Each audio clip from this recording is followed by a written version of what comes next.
नमस्कार, मैं हूं आपके साथ गौरव राजेंद्र। बुलेटिन की शुरुआत करते हैं। सीतापुर विधायक रामकुमार टोप्पो अपने विधानसभा क्षेत्र में ग्राम नकना में पहुंचे और आपको बता दें कि जहां उन्होंने ग्रामीणों से मुलाकात की और ग्रामीणों ने कहा कि उनके ग्राम में जो निर्माणाधीन रोड है वह काफी खराब तरीके का बना रहा है और साथ ही ग्रामीणों ने कहा कि वह रोड निर्माण करने वाले लोगों से सुधार के लिए बात किए पर काम में कोई सुधार नहीं आया, जिस पर सीतापुर विधायक रामकुमार टोप्पो ने तत्काल रोड का निरीक्षण किया और जांच के आदेश दिए। साथ ही रोड निर्माण कार्य के जांच के लिए सैंपल भी भिजवाया गया है। उन्होंने ग्रामीणों से कहा कि रोड का निर्माण मानक अनुरूप कराया जाएगा और अगर निर्माण में लापरवाही की जा रही हो तो या फिर मानक अनुरूप नहीं बनाए जा रहे होंगे तो उस पर कठोर कार्रवाई की जाएगी।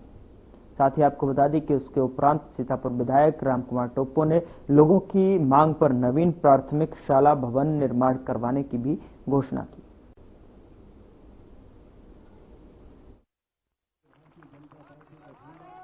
ओमन कर कहना है कि हमन एकर बर नहीं मांगे तोला कि पहले बता दिन कि सैंक्शन है कि कब बताइन में बोले 2020 से।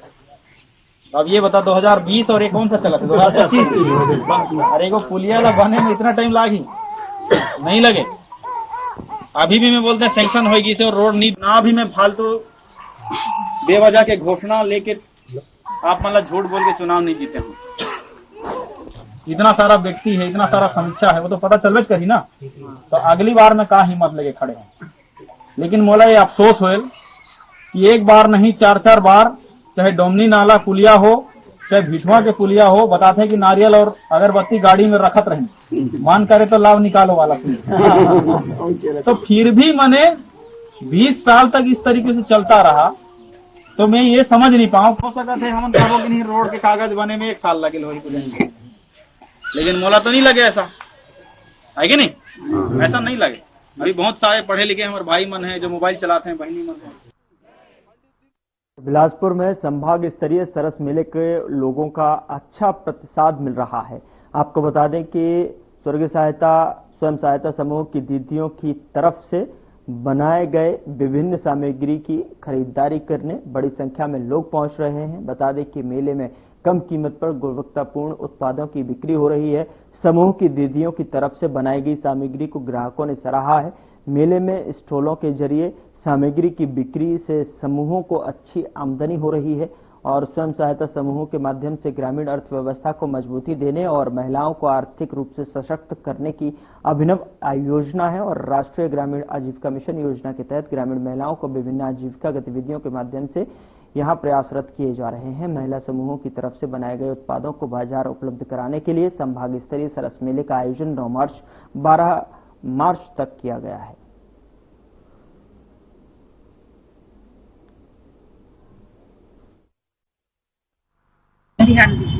मैं कोरबा जिला से आई हूँ। मेरी नाम सुनीता कश्यप है। मेरी समूह का नाम सोनी है।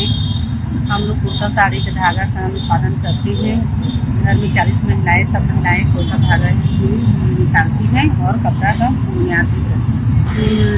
संभाग सरस मेला में आए हैं, यहाँ अच्छा सेल चल रहा है और सभी लोग से आग्रह है कि हम मेले में आए सभी लोगों का मैं सूरज कुमार जाकर सरस मेला घूमने आया हूँ। यहाँ की जो दुकानों का स्टॉल में घूमा हूँ, मुझे बहुत अच्छा लगा है। यहाँ का जो आइटम है बहुत ही अच्छा आइटम है। इसमें सरकार का भी एक बहुत ही लोग सहयोग मिल रहा है।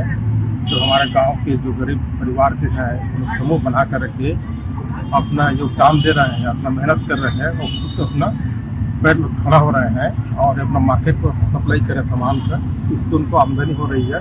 तो इसलिए उनकी आर्थिक स्थिति है जो अच्छी बन रही है। अच्छी बनने के कारण उनके जो बच्चे हैं वो अच्छे से पढ़ाई भी कर रहे हैं और तरक्की कर रहे हैं। मेरा नाम अश्वनी बंजारे है। मैं ग्राम पंचायत नेवरा से हूँ और मेरा समूह का नाम संविधान स्व सहायता समूह है, जिसमें कि मैं सचिव हूँ और सक्रिय महिला का काम भी करती हूँ, जिससे महिलाओं को ट्रेनिंग देती हूँ। गांव-गांव में जा करके साबुन और निर्मा का ट्रेनिंग देती हूँ। अचार, पापड़ और तीली ठंडी का लड्डू भी बनाती हूँ, जिससे मेरा घर का आर्थिक स्थिति ठीक से चलती है। और गाँव में जा करके मैं प्रचार भी करती हूँ और स्टॉल लगा के अपना आजीविका गतिविधि चलाती हूँ। 3 दिन का स्टॉल है जिसमें मैं एक दिन में अभी 3000 रुपया कमाई हूँ। पता चला कि आज यहाँ सरस मेला लगा हुआ है, तो मैं जस्ट ऐसे ही घूमते हुए आई थी। मैंने सोचा वो देखती हूँ क्या अच्छा है, बट मुझे यहाँ पे सबसे अच्छी ऑथेंटिक साड़ी वो मिल गई, तो मैंने तो 2 खरीद ली है। मतलब प्योर कोसा भी लग रहा है और मुझे नहीं लगता ये शॉप से मिलेंगी, तो I am very happy to be here. सभी लोग आइए, ये हैंडलूम्स की बनी साड़ीज है एंड दैट विद एम्ब्रॉयडरी। तो मतलब मैं तो चाहती हूँ कि ज्यादा से ज्यादा लोग खरीदें, उनके लिए भी एक अच्छा होगा, आगे बढ़ाने का इनको भी मौका मिले। नेताजी सुभाष चंद्र बोस राज्य पुलिस अकादमी चंदखुरी में नवनियुक्त उप निरीक्षक संवर्ग के अधिकारियों के बुनियादी प्रशिक्षण शुभारंभ कार्यक्रम हुआ और इस कार्यक्रम में मुख्यमंत्री विष्णुदेव साय ने शिरकत की और अधिकारियों को संबोधित किया।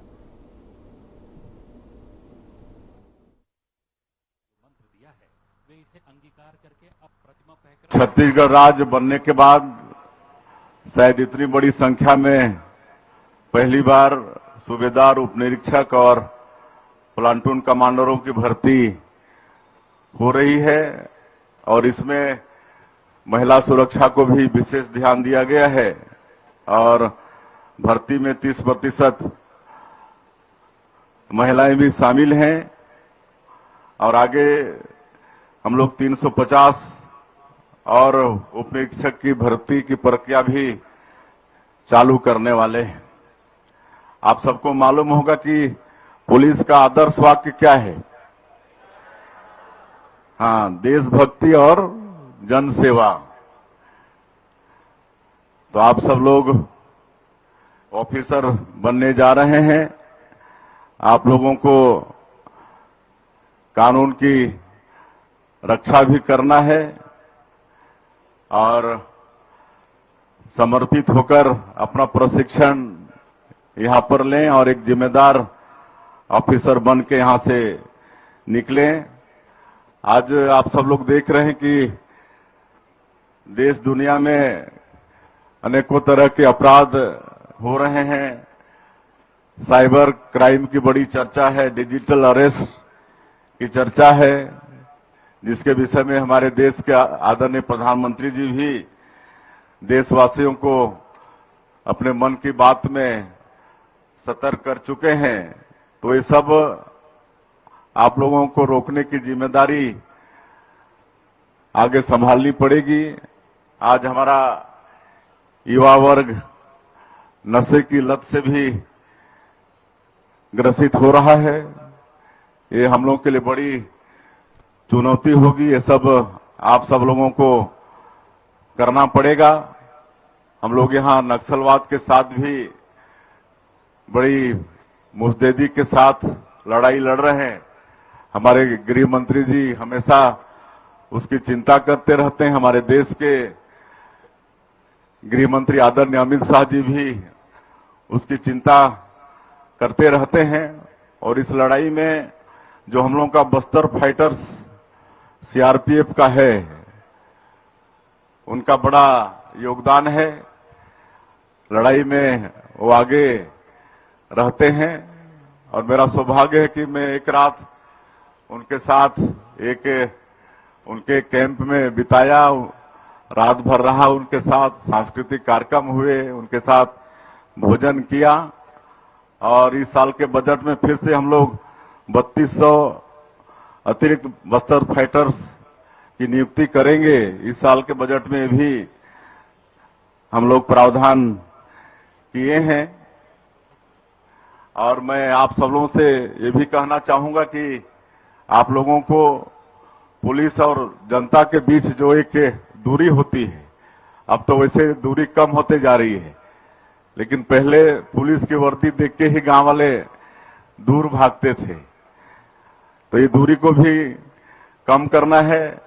पुलिस को कानून लागू करने वाली शक्ति नहीं बल्कि जनता का सहायक और संरक्षक की भूमिका आप लोगों को निभानी पड़ेगी। समाज के हर व्यक्ति को यह महसूस होना चाहिए कि पुलिस उनकी रक्षक है, न कि उन पर शासन करने वाला। तो ये सब आप लोगों को ध्यान देना पड़ेगा। आप केवल कानून का पालन करने वाले अधिकारी नहीं बल्कि समाज के प्रेरणा स्रोत भी बनने वाले हैं। आपके आचरण, अनुशासन और नैतिकता पर समाज के लोगों की निगरानी रहेगी, उनकी निगाह रहेगी, तो उनके नजर में आप लोगों को आदर्श बनना पड़ेगा। और मैं ये कहना चाहूंगा कि एक पुलिस अधिकारी का सबसे बड़ा सम्मान जनता का विश्वास जीतना होता है, और मुझे पूरा विश्वास है कि आप लोग जनता का विश्वास जीतने में सफल होंगे। पुलिस का उद्देश्य केवल अपराधियों को सजा दिलाना नहीं, बल्कि समाज में ऐसा वातावरण भी तैयार करना पड़ेगा कि मतलब लोगों के मन में अपराध की मानसिकता ही नहीं रहे। ये भी जिम्मेदारी आप सब लोगों को निभाना पड़ेगा। अंत में मैं सभी नवनियुक्त पुलिस उपनिरीक्षकों से कहना चाहूंगा कि ये सेवा का जो वर्दी आप लोगों को मिलने वाला है, ये समाज के प्रति आपके जिम्मेदारी की निशानी होगी। मुझे पूरा विश्वास है कि आप पूरी कर्तव्यनिष्ठा, साहस और ईमानदारी से छत्तीसगढ़ की पुलिस को गौरवान्वित करते हुए अपना दायित्वों का निर्वहन करेंगे। अंत में फिर से आप सभी लोगों के उज्जवल भविष्य की कामना करते हुए अच्छे से आप लोग प्रशिक्षण लें और अपने कर्तव्यों का निर्वहन करें, जनसेवा करें। एक बार फिर से आप लोगों को बहुत बहुत बधाई, शुभकामनाएं मैं देता हूं। बहुत बहुत धन्यवाद। जय हिंद, जय भारत, जय छत्तीसगढ़। और उन कठिन परिस्थितियों में इस बात का निर्णय किया जाना था कि क्या होना चाहिए, क्या हुआ होगा। बहुत सारी बातों के बीच में इस निर्णय को निकालना था। सब पशोपेश में थे, सबको परेशानी थी, सब कुछ न कुछ सोचते थे, अलग अलग तरह की बातें होती थी, प्रशासनिक बातें, राजनीतिक बातें, विभिन्न बातें आती थी। परंतु हमारे मुखिया, इस प्रदेश के मुख्यमंत्री माननीय विष्णुदेव साय जी ने बहुत स्पष्ट रूप से एक बात कही कि 1000 लगभग नौजवान हमारे प्रदेश के हैं, इनको तुरंत नियुक्ति दी जाए और सारी बाधाएं बीच की हैं, उन सारी बाधाओं को एक झटके से हटा दिया जाना चाहिए। स्पष्ट संदेश उनका था और उसके बाद सबने मिलकर काम करना शुरू किया। मैं आपसे निवेदन करता हूं कि हम सबके बीच आज के इस कार्यक्रम में विराजमान हमारे प्रदेश के मुखिया माननीय विष्णुदेव साय जी, जिन्होंने बड़े बड़े निर्णय 1 वर्ष के कार्यकाल में ही लिए, इतने बड़े बड़े निर्णय कि उन निर्णयों में महतारी वंदन जैसी योजना भी है, गरीबों के 18 लाख आवास भी हैं, और इन सारी बातों के साथ विशेष बात यह है कि वो प्रक्रिया के परिमार्जन के लिए बड़ा काम उन्होंने किया है। उन्होंने पुरानी बहुत सारी प्रक्रियाओं को बदल करके ठीक किया है। लिकर के संदर्भ में हो, कोल के संदर्भ में हो, सारी प्रक्रियाएं ठीक की हैं और 5-6 साल से अटकी हुई नियुक्तियों को भी, उसके मार्ग को भी प्रशस्त किया है। ऐसे मुख्यमंत्री जी हम सबके बीच विराजमान हैं। मैं आप सभी से आग्रह करता हूं, एक बार तालियों के साथ आप उनका स्वागत और अभिनंदन करें। कार्यक्रम में हम सबके बीच विराजमान हमारे आरंग के विधायक गुरु खुशवंत साहिब जी, हम सबके बीच विराजमान एसीएस होम मनोज पिंगवा जी, डीजीपी छत्तीसगढ़ पुलिस के अरुणदेव गौतम जी, और विशेष रूप से इस पूरे प्रशिक्षण आदि को देखने के लिए श्री रतन डांगी जी, साथ ही साथ सभी प्रशिक्षकगण यहां पे उपस्थित हैं। आपके घर परिवार से भी लोग आए हैं ऐसा बताया गया। मैं भी हृदय से आप सबका अभिनंदन करता हूं और मैं जब आपकी तरफ देखता हूं तो मुझे बहुत कुछ याद आता है। मुझे याद आता है कि कैसे फेसबुक पर देखकर मैं परेशान हुआ करता था। मुझे ये भी याद आता है कि मेरे घर के सामने सड़क पर अपन 2-3 घंटे बैठे रहे। क्यों 2-3 घंटे बैठे रहे? फिर वो माता जी भी याद आती हैं, वो आएंगी बोली थी, दोबारा आई नहीं, दुर्ग वाली है ना जो घर पर आई थी, तो उनसे मुलाकात नहीं, लेकिन उनकी मुलाकात साहब से हो गई, सीएम साहब से हो गई, मैंने फोटो में देखा था। मसला ये था, उस समय भी मैंने आपसे कहा था कि बहुत स्पष्टता के साथ और कोई रुकावट ना आए, मुख्यमंत्री जी का ऐसा निर्देश था। सडनली कर देने के बाद अगर कोई परेशानी आती तो फिर फंस जाते। उन सारी बातों का निराकरण किया जाना था और उस निराकरण के बाद ही इसको स्पष्टता के साथ होना था। माननीय विष्णुदेव जी की सरकार जीरो टॉलरेंस के साथ काम कर रही है। आप इस बात का ध्यान रख लेना, आप इस बात को समझ लेना कि अभी आपकी परीक्षाओं के बाद, आपके इंटरव्यू के बाद आपका जो रिजल्ट जारी हुआ है, उस पूरे रिजल्ट को भी फिर वेबसाइट पर डलवाया गया है और बहुत स्पष्टता के साथ ये बात कही गई है कि किसी के मन में भी कोई संशय ये ना हो कि किसी पुराने प्रभाव के कारण आपका आज सिलेक्शन हुआ होगा। अगर आप में, मुझे पूर्ण विश्वास है कि आप ऐसी कोई बात नहीं होगी, अगर कहीं कोई तीसरे किसी ने कुछ किया भी होगा तो जाने कि वो सब निरर्थक हुआ है, सब कुछ निरर्थक हुआ है। आपके मेहनत, आपके परिश्रम, आपकी लगन से ही आपका सिलेक्शन हुआ है। आपके सिलेक्शन में किसी और दूसरे कारक का कोई स्थान नहीं है, इतना आप याद रख लेना मेरी बात। पीएससी की भी परीक्षा का यही हाल था। पीएससी की परीक्षा में पिछली बार हुआ करता यह था कि गरीब का बच्चा पढ़ता था और पैसे वाले का बच्चा पास हो जाता था। सबने देखा है भाई, मैं कह रहा हूं ऐसा नहीं है। और अधिकारी के बच्चे, नेता के बच्चे, धनिकों के, पैसे वालों के बच्चे पास हो रहे थे। माननीय मुख्यमंत्री जी ने एक झटके से वो सारी प्रक्रियाएं ठीक की। जिन्होंने गड़बड़ किया था पिछली बार पीएससी की परीक्षा के लिए, सीबीआई की जांच उनके खिलाफ हो रही है और वो जेल की सलाखों के पीछे हैं। एक खेप गया है, कुछ खेप और जाएगा, लेकिन पीएससी की परीक्षा को पूरी शुचिता के साथ करने का दृढ़ संकल्प माननीय विष्णुदेव साय जी ने लिया है। और हमारे प्रदेश में इस बार जब पीएससी की परीक्षा हुई, उसका रिजल्ट निकला, तो सारे, जैसे आपके माता पिता आए हैं, वैसे उनके माता पिता ने आकर के मुख्यमंत्री जी से कहा कि ऐसी परीक्षा होनी चाहिए जिसमें जो पढ़े वही बढ़े, परीक्षा ऐसी होनी चाहिए। बहुत स्पष्टता के साथ ये काम किया है। प्रदेश को आगे बढ़ाना है, इसलिए काम कर रहे हैं। प्रदेश को खुशहाल बनाना है, इसलिए काम कर रहे हैं। और आप सभी से आज इस विशेष दिन पर मैं आपका भाई होने के नाते इस बात का निवेदन करने आया हूं कि दुनिया में, अभी डीजीपी साहब आपके बोल रहे थे कि किस तरीके से मनोबल बड़ी बात होती है। मैं एक छोटा सा किस्सा सुनाता हूं। माननीय मुख्यमंत्री जी को भी ध्यान देने के लिए निवेदन है। कवर्धा कलेक्ट्रेट है, पूरा जीवंत है विषय। कवर्धा कलेक्ट्रेट में वर्तमान सोनमणि बोरा जी हैं, यहां पर सचिव हैं, वो कलेक्टर हुआ करते थे। हम लोग मिलने गए थे तो हमेशा जाते आते रहते थे। तो वहां पर एक चपरासी थे, राधे, अभी भी है, और कवर्धा वाले होंगे यहां पे, तो उनको है कवर्धा वाले, कोई ध्यान होगा इनको सब। राधे करके अभी भी है वहां पर, वहीं पोस्टेड है कहीं। तो मेरे को छठी का न्योता आया। छठी का न्योता दो जगह से आया, कलेक्टर साहब के यहां से भी आया और चपरासी जो राधे है उसके यहां से भी आया। तो पहले मैं कलेक्टर साहब के यहां गया। तो कलेक्टर साहब के यहां गए तो बड़ा बंगला, बड़ी गाड़ियां, बड़े बड़े लोग, बड़ी बड़ी बातें, और छोटा बच्चा आशीर्वाद दिए, अपना उपहार दिए।